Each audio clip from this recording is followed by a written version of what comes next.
succeeding on the field but failing in the classroom. The disparity between black and white athletes in Alachua County is staggering.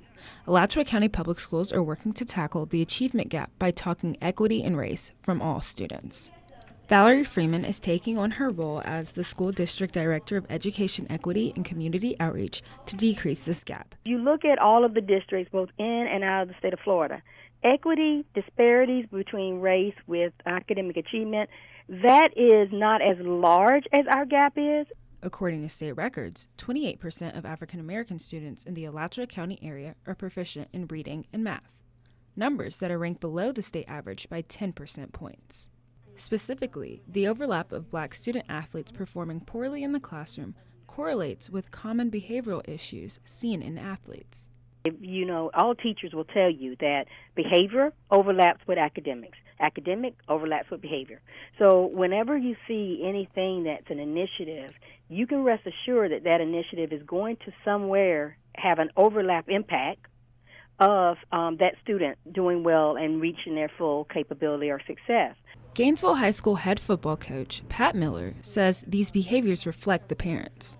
One part that we're not talking about, it comes home to the parents also. And, like I said, that they got to take part in this and not just put it on the school or the coaches. But Miller is working to combat these disparities by providing programs which educate his African American athletes about the importance of academics. So what we did, we had a seminar, and I had representatives from University of Florida and also Florida A&M to come down and talk about clearinghouse, NCAA qualification, core classes. He has implemented these programs to ensure the success of some of his struggling African American athletes. I do have some young Afro-American students that are struggling, and so the teachers here do a great job of helping tutor, and we try to make sure that everybody here is treated equal. But Miller's concern has not gone unnoticed.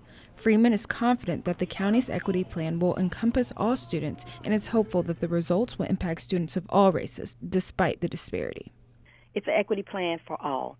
And even though we have a large gap with our students of color, we still have 29,000 students in this school district that we are obligated to give the best education possible. People like Freeman and Miller continue to address and work to combat the disparity between black and white student athletes in the county.